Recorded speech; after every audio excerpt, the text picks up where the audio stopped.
Om Namo Bhagavate Vasudevaya. Om Namo Bhagavate Vasudevaya. Om Namo Bhagavate Vasudevaya. So, I'm reading from Srimad Bhagavatam, Canto 6, Chapter 1, Text 23. And this is the Srimad Bhagavatam translated with commentaries by His Divine Grace A.C. Bhaktivedanta Swami Prabhupada. And this is first edition. So it's from the original texts that have been scanned and are available on a website called krishnapath.com, krishnapath.org. Available for download free. And so here,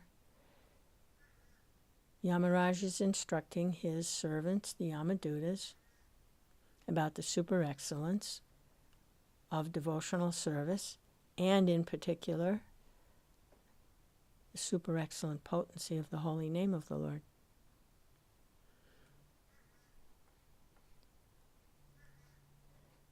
His servants were prevented from taking a very sinful man to the lower planets, the hellish planets, for punishment and corrective measures. And they were confused why that had happened, because Ajamil was definitely very, very sinful. There wasn't anything he hadn't done that was not to be done.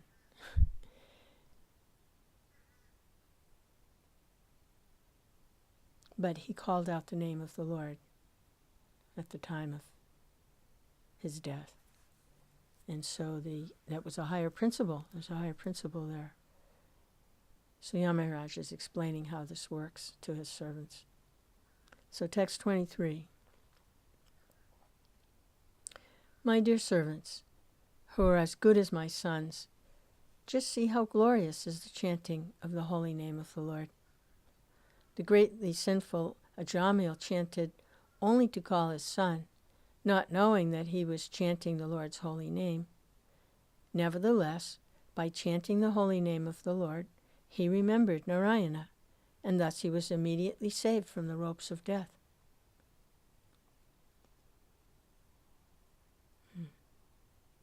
Not knowing he was chanting the Lord's holy name. So his chanting was offenseless. He was sinful, but his chanting was offenseless. He had no hidden agendas for chanting the holy name of the Lord, to commit sinful activity and then try to get purified from the sinful reactions by chanting the holy name of the Lord. He wasn't doing that. That's very offensive. He wasn't doing that. He was just sinful. And he had named his son Narayana, and he called out in a helpless situation to his son, who was playing there near his bed, his deathbed. So his chanting was offenseless. And he had been chanting like that, offenselessly, for quite some time, although he was still addicted to sinful activities.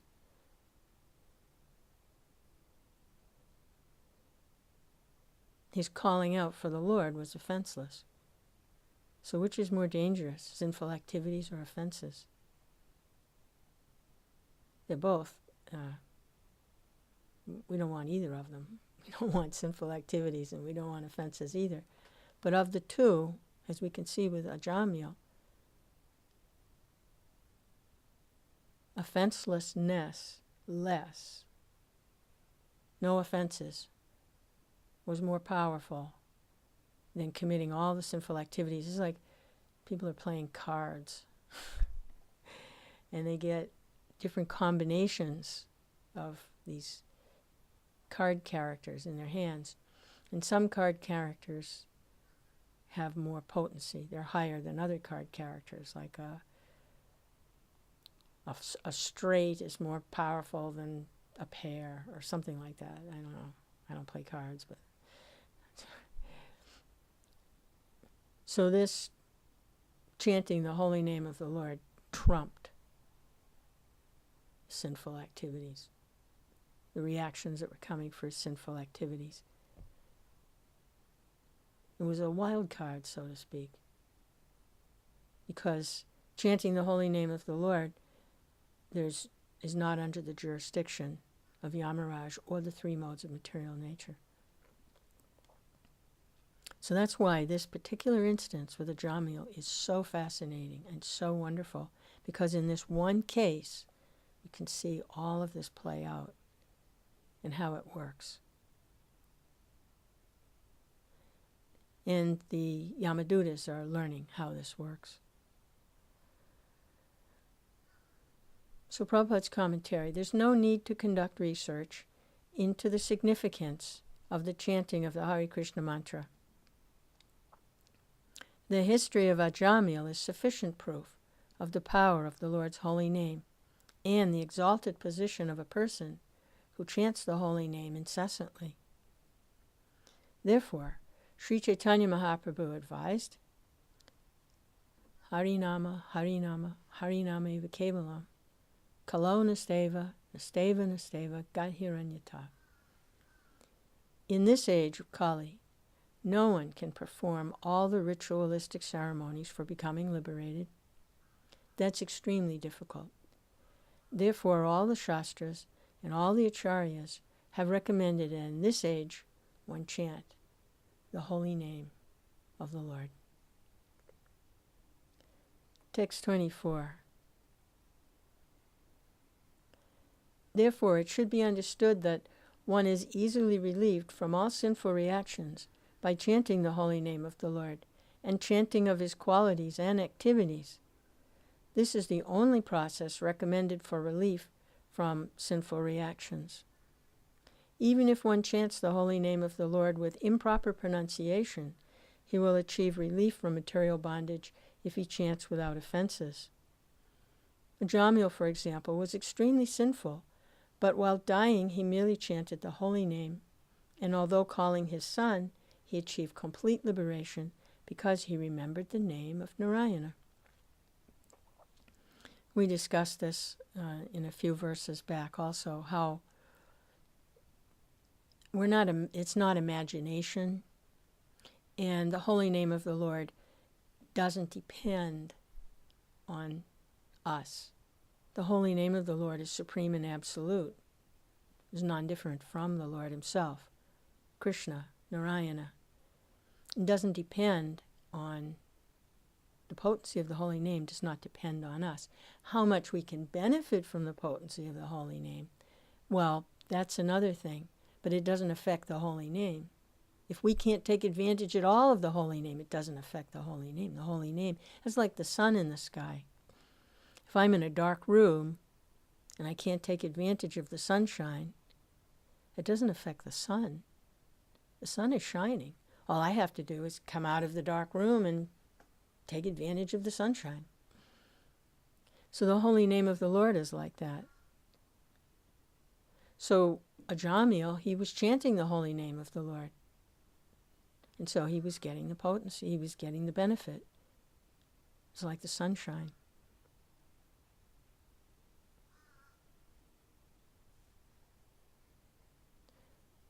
Prabhupada's commentary. In the assembly of Raghunath Das Goswami's father, Haridas Thakur confirmed that simply by chanting the holy name of the Lord one is liberated, even if he does not chant completely and offensively. Smarta Brahmins and Mayavadis do not believe that one can achieve liberation in this way, but the truth of Haridas Thakur's statement is supported by many quotations from Srimad Bhagavatam. In his commentary on this verse, for example, Sridhar Swami gives the following quotation. If one always chants the holy name of the Lord with great devotion, in the evening and in the morning, one can become free from all material miseries. Another quotation confirms that one can achieve liberation if one hears the holy name of the Lord constantly, every day, with great respect. Another quotation says, One should always chant and hear about the extraordinary, wonderful activities of the Lord. One should meditate upon these activities, and one should endeavor to please the Lord. Srila Sridhar Swami also quotes from the Puranas, "One can become free from all sinful reactions simply by remembering the lotus feet of the Lord day and night." Furthermore, he quotes from the Bhagavatam, all these quotations prove that one who constantly engages in chanting and hearing the holy activities, name, fame, and form of the Lord is liberated. As stated wonderfully in this verse, simply by uttering the name of the Lord, one is freed from all sinful reactions. The word olam, which is used in this verse, indicates that simply uttering the holy name of the Lord is sufficient. This word is used with different imports. As stated in Amarakosha, the most authorized dictionary in the Sanskrit language, the word olam is used to mean ornament, sufficiency, power, and restraint. Here the word olam is used to indicate that there is no need of any other process, for the chanting of the holy name of the Lord is sufficient. Even if one chants imperfectly, one becomes free from all sinful reactions by chanting. This power of chanting the holy name was proved by the liberation of Ajamil. When Ajamil chanted the holy name of Narayana, he did not precisely remember the Supreme Lord. Instead, he remembered his own son. At the time of death, Ajamil was certainly not very clean. Indeed, he was famous as a great sinner. Furthermore, one's physiological condition is completely disturbed at the time of death, and in such an awkward condition it would certainly have been very difficult for Ajamil to have chanted clearly. Nevertheless, Ajamil achieved liberation simply by chanting the holy name of the Lord. Therefore, what is to be said of those who are not as sinful as Ajamil? It is to be concluded that, with a strong vow, one should chant the holy name of the Lord. Hare Krishna, Krishna Krishna, Hare Hare, Hare Rama, Rama Rama, Hare Hare. For thus one will certainly be delivered from the clutches of Maya by the grace of Krishna. The chanting of the Hare Krishna mantra is recommended even for persons who commit offenses, because if they continue chanting, they will gradually chant offenselessly. By chanting the Hare Krishna mantra without offenses, one increases his love for Krishna. As stated by Sri Chaitanya Mahaprabhu, Prema Pomarto Mahan, one's main concern should be to increase one's attachment to the Supreme Personality of Godhead and to increase one's love for Him. In this regard, Srila Vishwanath Chakravarti Thakur quotes the following verse from Srimad Bhagavatam. And before we go on to that, there's this little section here that we just read that chanting the Hare Krishna mantra is recommended for persons who commit offenses, because if they continue chanting, they will gradually chant offenselessly. Well, of course, there's going to be offenses. If we're not in a liberated condition and we're fallen conditioned souls, then how can it be expected that we're going to be chanting the remedy, the way to get out, to become offenseless, is to chant Hare Krishna.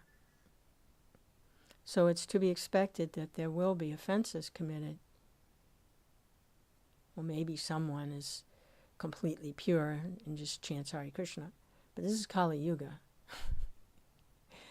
And most everyone is not only sinful, but also offensive in different ways. One of the offenses to the holy name is to maintain material attachments, even knowing that this is offensive to chanting. So, who's free from that one right away? But the way to become free from it is to chant. So one should chant offenselessly, but if they can't chant offenselessly, then they should just chant, because then the offenses will go away. by the chanting. This is by the mercy of Lord Chaitanya, because he's not accepting offenses. Lord Chaitanya's mercy in this age of Kali Yuga is that, like with Jagai and Madhai, they were so offensive, and the Lord was prepared to kill them on the spot for their offense to Lord Nityananda. But because his mood in Kali Yuga is that to save the most sinful, the most wretched, the most offensive, so he didn't kill them, but he killed their offensive mentality, because they were able to get a taste for devotional service by the mercy of Lord Nityananda.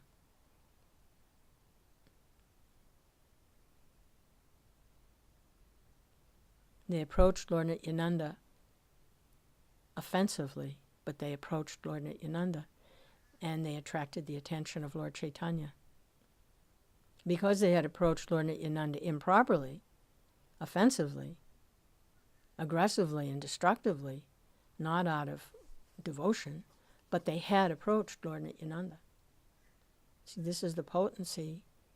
Anyone who comes in contact with the Lord or the Lord's devotees, they get the mercy, even if they approach improperly, which many, many people will approach improperly. But they attract the attention of the Lord. And to show the great mercy of Lord Chaitanya in this age, they were actually turned into pure devotees on the spot. And this is what happened with Ajamil also, Ajamil. When he had the darshan of the Vishnu Dutas and they intervened on his behalf from the agents of Yamaraj, who are very frightening looking, preparing to take him to the hellish planets for punishment and corrective measures, he had the darshan of the pure devotees. The Vishnu Dutas had come directly from Vaikuntha. They were Vaishnavas.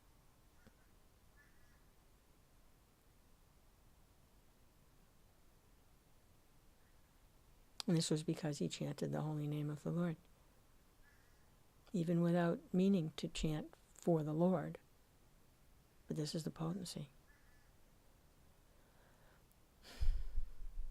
So Jagai and Madhai also, they approached improperly. They wanted to cause some harm to Lord Nityananda in their drunken illusion and stupor. But the potency is there because they approached. They attracted the attention of Lord Chaitanya. And Lord Chaitanya, out of his causeless mercy for the residents of Kali Yuga, were all somewhat like Jagai and Madhai.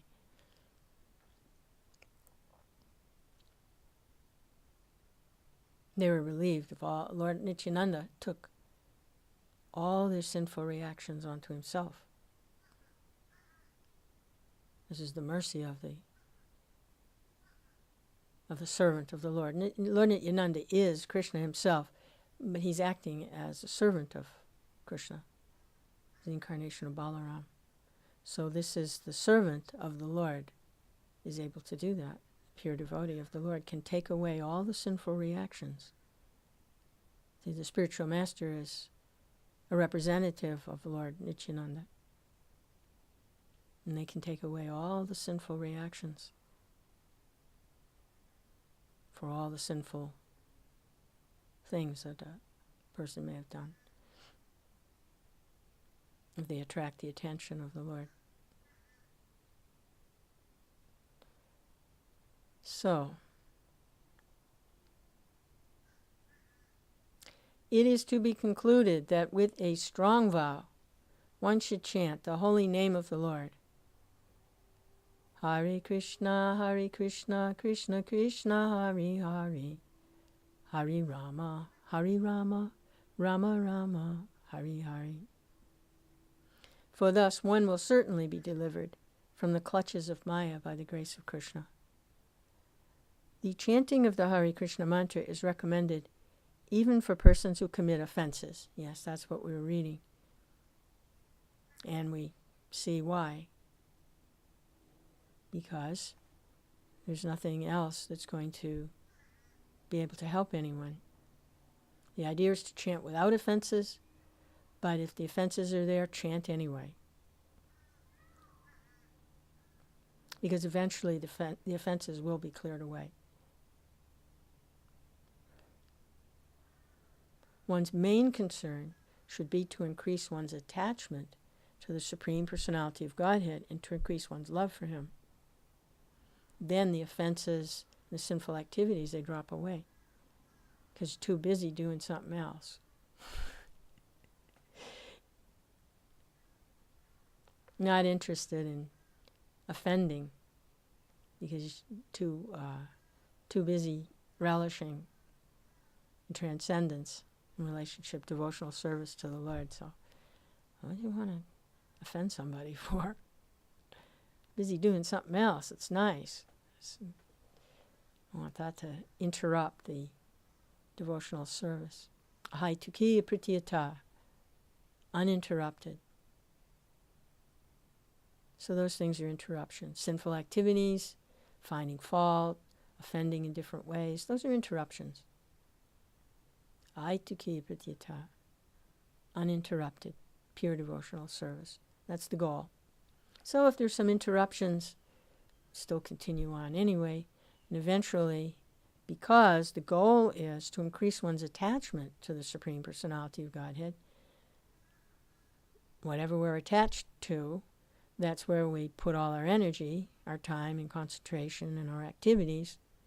And then the other things, they have no attraction for us. So they drop away. We don't give them any energy. If you want someone to go away, don't feed them. So you want these anarthas and sinful activities and offenses to go away, don't give them any energy. But you have energy, you have to use it, so you use it in devotional service. Either or. Aham Brahmasmi, I'm spirit. Or Aham Kara, I'm this body and this mind. And you flick the switch. Aham Brahmasmi, I'm spirit. My activities need to be on the spiritual plane, spiritual platform, devotional service.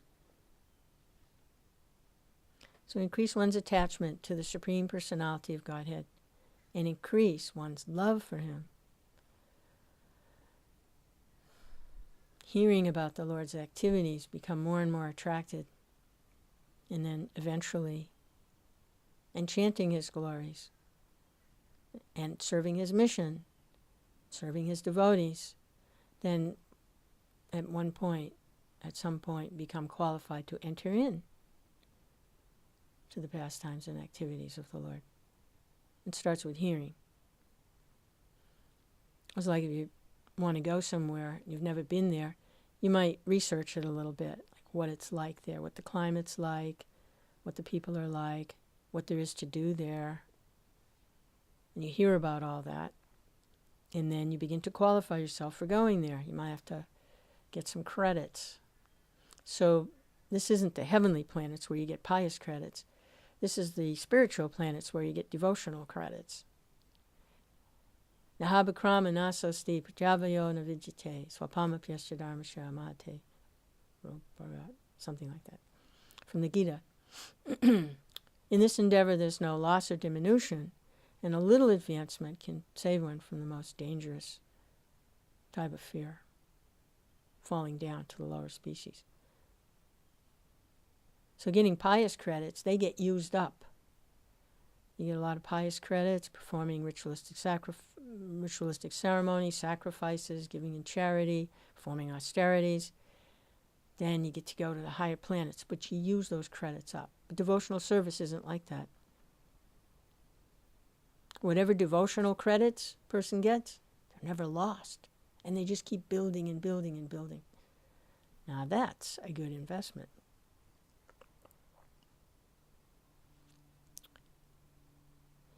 In this regard, Srila Vishwanath Chakravarti Thakur quotes the following verse from Srimad Bhagavatam. My dear Uddhava, the supreme religious system for human society is that by which one can awaken his dormant love for me. That's the goal of it all. To awaken love of God, love of Krishna. That's the goal.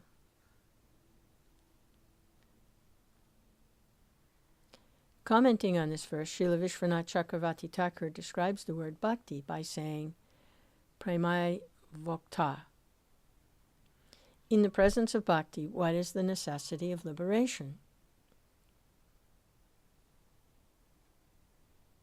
If one is engaged in bhakti, or devotion to the Lord, then their activities are in a whole nother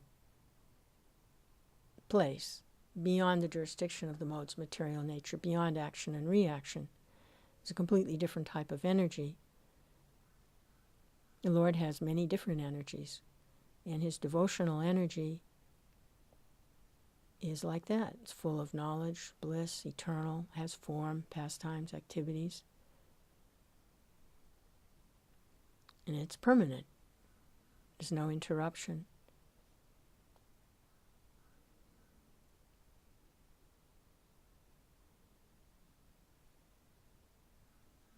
It's all pastimes of the Lord for his pleasure. Even if in the beginning one chants the Hare Krishna mantra with offenses, one will become free from such offenses by chanting again and again. Yeah, even in the beginning, if you chant with offenses, you become free from the offenses by chanting again and again. One becomes free from all sinful reactions if one chants day and night, following the recommendation of Sri Chaitanya Mahaprabhu. So it purifies everything. Reactions to the sinful activities, offenses that are being made, they're cleared out. And just keep chanting Hare Krishna, under the direction of the bona fide representative of the Lord.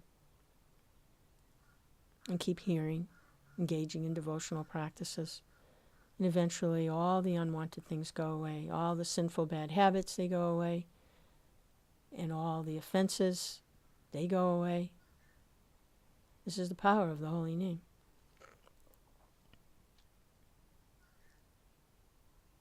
It was Sri Chaitanya Mahaprabhu who quoted the following verse. Harinama, Harinama, Harinama eva kevalam. Kalo nasteva, nasteva, nasteva, gathiranyata. In this age of quarrel and hypocrisy, the only means of deliverance is chanting the holy name of the Lord. There is no other way. There is no other way. There is no other way. If the members of the Krishna consciousness movement strictly follow this recommendation of Sri Chaitanya Mahaprabhu, their position will always be secure.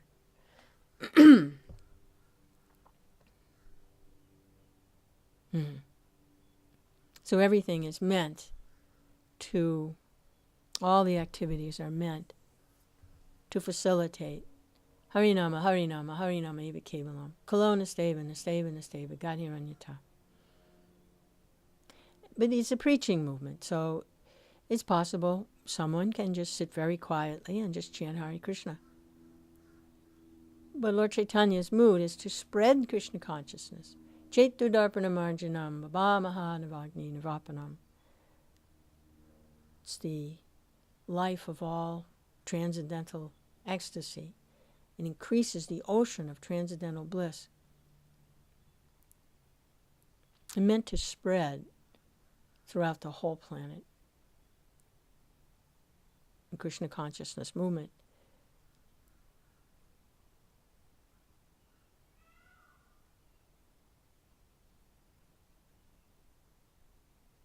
So everything is meant for facilitating this spreading of Krishna consciousness.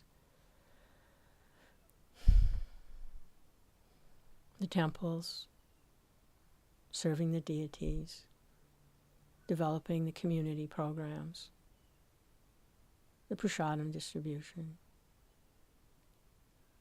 the schools, the farms, establishment of varnashram dharma. What is it all meant for? Harinama, Harinama, Harinama, eva kevalam, kalo nasteva, nasteva, nasteva, gathiranyata. There is no other way, there is no other way, there is no other way. Chanting the holy name of the Lord. So Prabhupada reminds us, if the members of the Krishna consciousness movement strictly follow this recommendation, their position will always be secure. So whatever else we may be doing, this project, that project, this video, this radio program, this dance performance, this festival, whatever.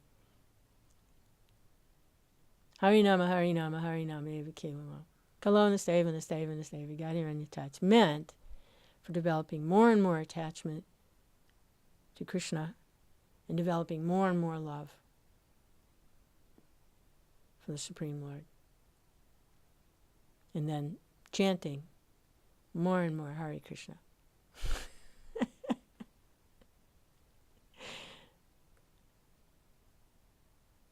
This is the sacrifice for the age, is the Harinam Sankirtan. Sometimes it can get a little bogged down because we lose sight of the forest for the trees. You know that saying? Can't see the forest for the trees? Because you're right there in the middle of the trees and you lose sight that that's a big forest. All you see is just this tree, that tree, this tree, that tree. And you lose sight of the whole forest. So sometimes you might get a little caught up in a particular project and lose sight of the actual mission, why we're working so hard to plant tomatoes. Why just nice to have nice tomatoes? No. It's service to Krishna. And Krishna is there in his holy name. So we can take this recommendation of Lord Chaitanya and Srila Prabhupada very, very seriously. And then we can do anything for Krishna. And real renunciation means to use everything. Tomato plants, farms, cows, everything is for Krishna. Not just sitting doing nothing. It's all for Krishna. So it's the wonderful arrangement of the Lord, the devotional service. Like Prabhupada says, is we don't stop doing this or that. We simply add Krishna. Of course, some things we do stop. Intoxication, drugs, gambling, unnecessary illicit sexual activity, and eating things that are not a good idea to eat, like animals. They're our brothers and sisters. Why are we eating them? Anyway, that's another thing, but we don't stop eating, but we just careful what we eat. We only eat nice foods that are offerable to Krishna. Krishna Prasadam. And we don't stop eating. So everything, that's the principle of renunciation. It's not to sit around and do nothing. What is it from Gita? Lights no fire and performs no work. No, but it's to offer everything, all our activities to Krishna. Become purified by devotional service, which begins with hearing and chanting, and then remembering, offering prayers, worshiping, serving the lotus feet, making friends with,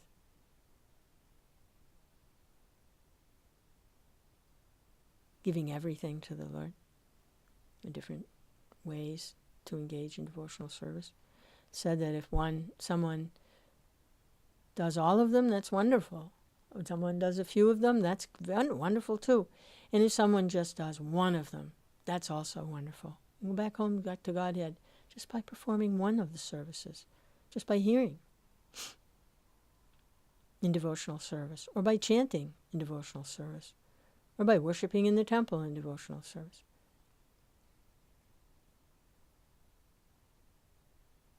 And who is that devotional service for? It's for Krishna. And Krishna is in his holy name. Harinama, Harinama, Harinama, Eva Kevalam, Kalo Nasteva, Nasteva, Nasteva, Gadhiranyata. To worship the deities without chanting is not a very good idea. Because Krishna is appearing as his holy name. The deities, he appears as the deity, is also Krishna. But in this age of Kali Yuga, the yajna is not temple worship, is not deity worship. The actual yajna is the chanting of the holy name. But we will find Krishna appears in different ways to help. There are some austerities to perform, certain fasting days, ways to conduct one's life where except some austere conditions, rising early, bathing a certain number of times a day, avoiding this, avoiding that. These things are austerities. And another form of purification and devotional service is worshiping in the temples, the deities. Yes, that's there. But the actual yajna for this age, the actual sacrifice, is not austerities. And it's not meditation. That is also a very helpful form, to sit quietly and meditate. Think of Krishna. In the Satya Yuga, that was the recommended practice. And then the Treta Yuga was the sacrifices. I believe that was the recommended. I don't know. I might have got that jumbled up. But in the Dwapara Yuga is the deity worship. Maybe. Anyway, they're there. I might not have linked them to the proper yuga. But in the Kali Yuga, we'll find remnants of meditation. We'll find remnants of austerities and ritualistic performances, and we'll find remnants of the deity worships in the temples. We'll find all of that in the Hare Krishna movement. It's all there. It's preserved. But the spearhead, the actual yajna for this age, is the chanting of the holy names. That's the actual sacrifice. So everything that's done should be accompanied by that chanting. The meditation, the sacrifices, fire sacrifices, wedding sacrifices, this sacrifice, that sacrifice. The deity worship is all there to facilitate the recommended yajna, which is the holy name of the Lord, chanting Hare Krishna. It's good to remember that. Keep it in focus.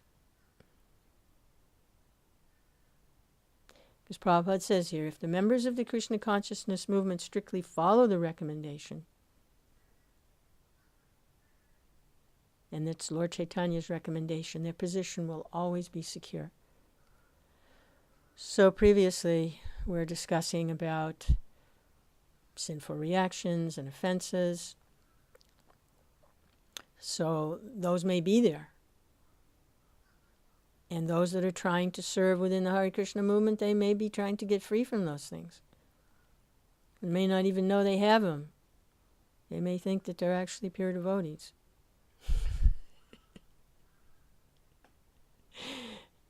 Until they get tested, of course. But even in that condition, the only means is to chant Hare Krishna.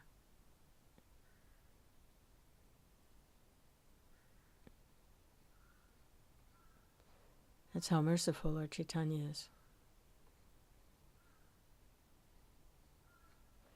So it's text 25. Yamaraj continues to instruct his servants, the Yamadutas. Because they're bewildered by the illusory energy of the Supreme Personality of Godhead, Yajnavalkya, Jamini, and other compilers of religious scriptures cannot know the secret, confidential religious system of the 12 Mahajans. So Yamaraj is one of the Mahajans who knows this confidential religious system, which is to develop love and attachment for the Supreme Personality of Godhead. He knows this system, and he knows the potency of the holy name. Continuing. They cannot understand the transcendental value of performing devotional service or chanting the Hare Krishna mantra, because their minds are attracted to ritualistic ceremonies mentioned in the Vedas, especially the Yajurveda, Samaveda, and Rigveda. Their intelligence has become dull. Thus, they're busy collecting the ingredients for ritualistic ceremonies that yield only temporary benefits, such as elevation to Svargaloka for material happiness. They're not attracted to the Sankirtan movement.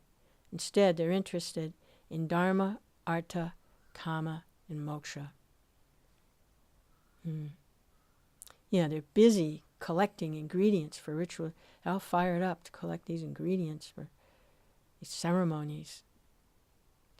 So that's like not being able to see the forest for the trees. Very busy collecting these ingredients, full-time effort. But what is the goal? It's not pure devotional service. It's not the Sankirtan movement. At best, they can get elevation to the higher planetary systems and stay there for quite some time. But then they have to leave and come back down. So why does it? Their minds are attracted to the ritualistic ceremonies in the Vedas. They're attracted to it. They say, oh, this is something good to the mind. Always has to be engaged. Without being engaged in Krishna consciousness, hearing, chanting, remembering, and also engaged in facilitating Krishna consciousness in different ways. Just within life, there are different things that have to be done. Cleaning, cooking, sewing, fixing the car, getting funds to fund Krishna conscious activities, all these things. So the mind can be engaged that way. But what happens here is those that take shelter of these different philosophies that are propounded by persons like Yajnavalkya and Jamini, because they don't know the secret confidential activity, the devotional activity, they can't give that to those that take shelter of them.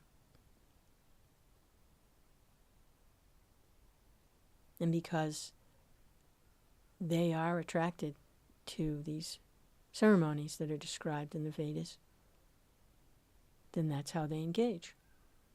They become very busy like that. And they miss the point.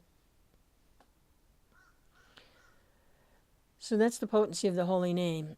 And those that have taken shelter of the holy name and taken shelter of the Mahajans, they can interrupt such people very easily and just tell them, Hare Krishna.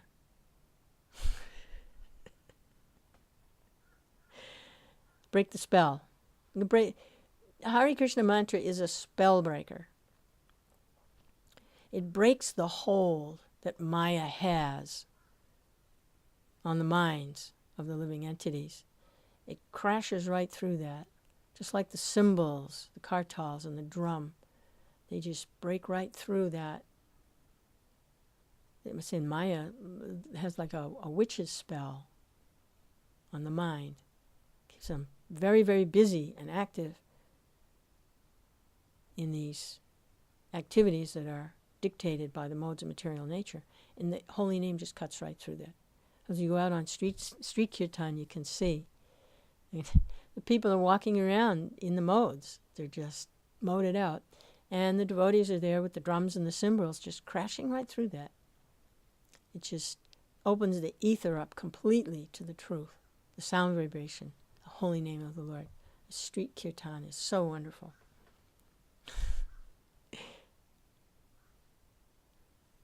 So they are not attracted to the Sankirtan movement. Instead, they want Dharma, Artha, Kama, and Moksha. at best liberation. Prabhupada's commentary.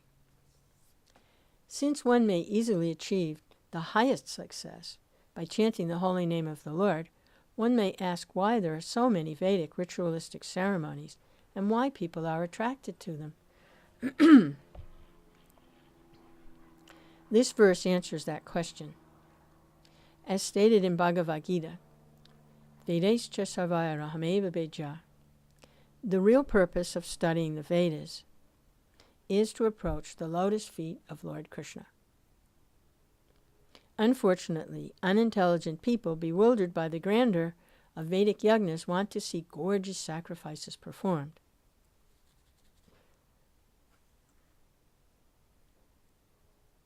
They want Vedic mantras chanted and huge amounts of money spent for such ceremonies. Yes, this is interesting here what Prabhupada says. Because of preaching, Prabhupada tries to catch these people, and he continues here in his commentary. Sometimes we have to observe Vedic ritualistic ceremonies to please such unintelligent men. Recently, when we established a large Krishna Balaram temple in Vrindavan, we were obliged to have Vedic ceremonies enacted by Brahmins, because the inhabitants of Vrindavan, especially Smarta Brahmins, would not accept European and Americans as bona fide Brahmins. Thus, we had to engage Brahmins to perform costly yagnas. In spite of these yagnas, the members of the society performed Sankirtan loudly with mridangas, and I considered the Sankirtan more important than the Vedic ritualistic ceremonies. Both the ceremonies and the Sankirtan were going on simultaneously. The ceremonies were meant for persons interested in Vedic rituals for elevation to heavenly planets, whereas the Sankirtan was meant for pure devotees interested in pleasing the Supreme Personality of Godhead. We would simply have performed Sankirtan, but then the inhabitants of Vrindavan would not have taken the installation ceremony very seriously. As explained here, the Vedic performances are meant for those whose intelligence has been dulled by flowery language of the Vedas, which describe fruitive activities intended to elevate one to the higher planets. Similarly, in Mayapur, in the very beginning, when the devotees had just acquired the land, Mayapur, for the big Mayapur Chandrodaya Mandir, which is now flourishing and built up incredibly. But at the time, there was really nothing there, a big field with rice in it. And Prabhupada, I think he was in some sort of a big tent. He was camped out there in a big tent.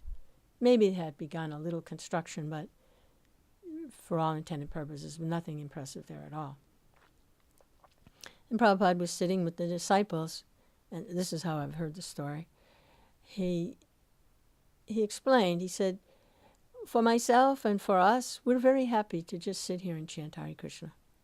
We have no problem with that. The holy land of Navadvip, Mayapur, Krishna's place, me appears as Lord Chaitanya, we're fine. But for preaching, this is a preaching movement, the people won't come unless there's some big display. It has to be a big display, very opulent, very costly, big display. Then they will come, and then there's a chance. They will have some association with the pure devotees, and they will hear the message of Godhead. So for that, we have to build a big Mayapur. We have to build a planetarium. We have to build a big temple. We have to make a big city here for Lord Chaitanya, so that they will come, and then there's a chance they will have some association with the pure devotees, and they will hear the actual message of Godhead, make their life perfect. So we see the same idea here in Vrindavan. Prabhupada says, as far as he was concerned, and Lord Chaitanya and everyone, simply having the kirtan was enough, and some simple installation ceremony. But because there are so many devotees in Vrindavan, who are attracted to this flowery Vedas language and these ritualistic ceremonies. They make a big display of all of this. They have to be included. And so we can see that principle would go to them also, that by coming to the Krishna Balaram Mandir, there is the opportunity that they could have some association with the pure devotee and hear the actual message of Godhead and become attracted to devotional service of the Lord, rather than all these Vedic ritualistic ceremonies, which really can only result in elevation to higher planets. So Prabhupada and Lord Chaitanya's movement is seeing how to engage everyone, give everyone the chance to come in contact with the pure devotees and the pure message of Godhead. Continuing, especially in this age of Kali, Sankirtan alone is sufficient. If the members of our temples in different parts of the world simply continue Sankirtan before the deity, especially before Sri Chaitanya Mahaprabhu, they will remain perfect. There's no need of any other performances. Nevertheless, to keep oneself clean in habits and mind, deity worship and other regulative principles are required.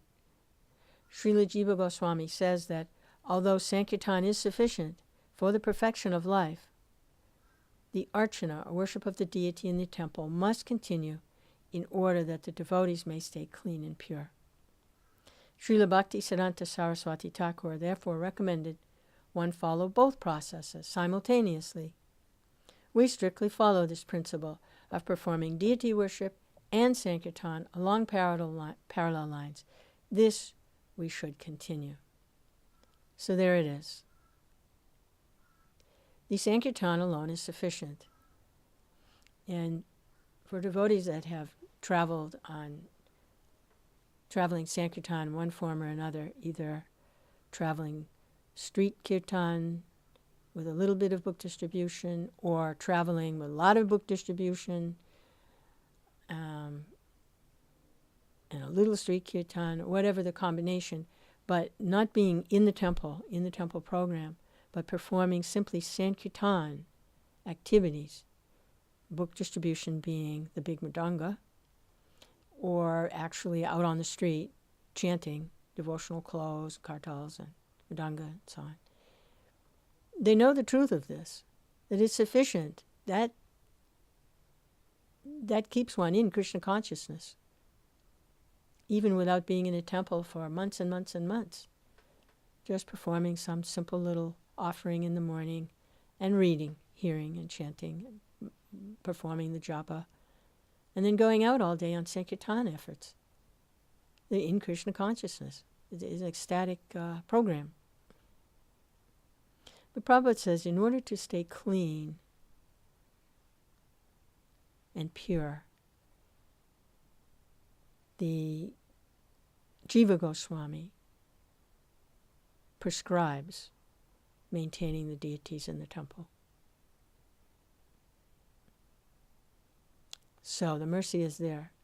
You can understand the supreme excellence of the Sankirtan. It is sufficient. But then we also have to help us. It is Kali Yuga, and the forces of distraction are very, very strong. So to help remain situated nicely, the deity in the temple, with so many rules and regulations for cleanliness and regulating the senses, it helps the devotees and keeps the movement on track.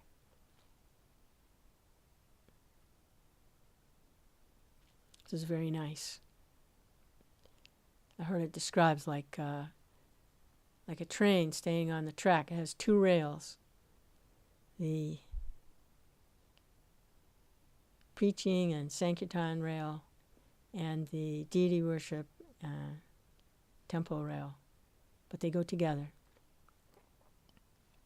Prabhupada says, this we should continue.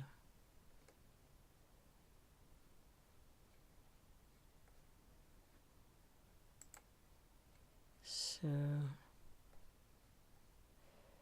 let's kind of a long purport here. I think we'll just keep it there for today. Oh, Jai, haven't been able to sit down with the Bhagavatam for a few days. And I'm so thankful. Hare Krishna.